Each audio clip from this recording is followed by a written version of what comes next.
Salut, je me présente, je m'appelle Dim et bienvenue dans Film.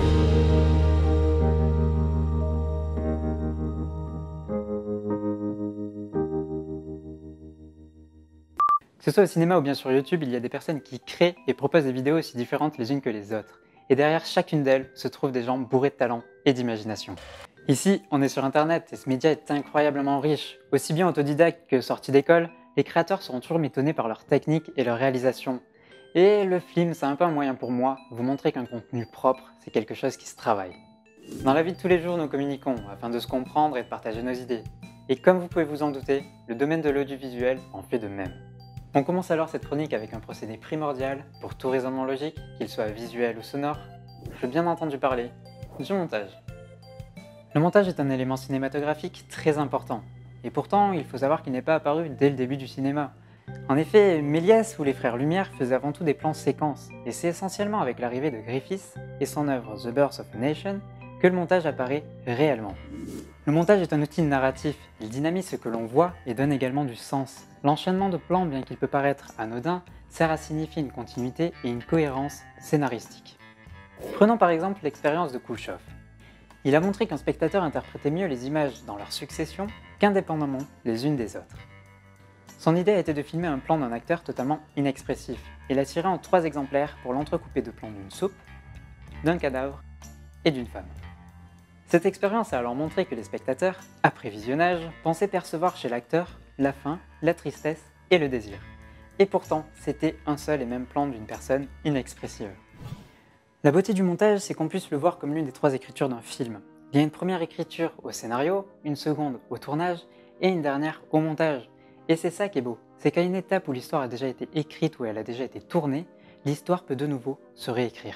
Toute la subtilité du monteur est là, il est maître de ses images et peu importe qui montera, on n'aura jamais le même résultat. Et le déroulement d'une histoire en sera alors différent, par sa lecture comme par son rythme. Sur Internet et plus particulièrement sur les plateformes vidéo, on nous prouve chaque jour que le montage n'est pas uniforme. La fiction, la chronique ou le documentaire n'ont pas les mêmes astuces de montage. Dans le cadre d'une fiction, il se voudra invisible et permettra de donner un sens et une cohérence à une histoire. Mais dans le cadre d'une chronique comme Balade mentale par exemple, le montage sert à construire un propos et à l'illustrer. Revenons à notre introduction.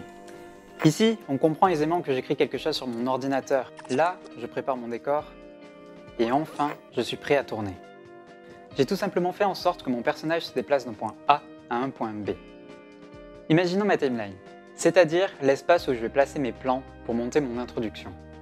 J'ai sélectionné mes plans et les ai montés d'une manière à ce qu'on comprenne ce que je fais, et tout ça d'une manière chronologique. Cette introduction étant courte, je me suis focalisé sur le rythme de ma musique et suis allé directement à l'essentiel. La base du montage, c'est ça, exprimer une idée au travers de son rythme. Attention, quand je parle de rythme, ce n'est pas pour dire d'aller vite. Au contraire, votre montage doit suivre votre propos et votre personnalité. Mais ce n'est pas tout, depuis le début de la chronique, vous avez assisté à une seconde facette du montage. Du moment où je vous ai présenté la chronique, on est passé dans un montage démonstratif. J'ai cherché à illustrer mes propos au travers d'animations et d'images afin que vous compreniez ce que j'avance. Cependant, il reste tout de même un procédé riche et complexe. Dans cet épisode, j'ai surtout voulu vous introduire aux bases du montage visuel. Mais vous verrez plus tard qu'adroitement utilisé, un montage peut être plus subtil et bien plus significatif.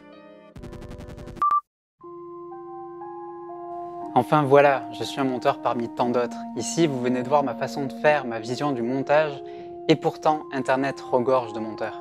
En effet, il n'y a pas qu'une façon de faire, il y en a des milliers. Un même sujet sera toujours traité de façon bien différente.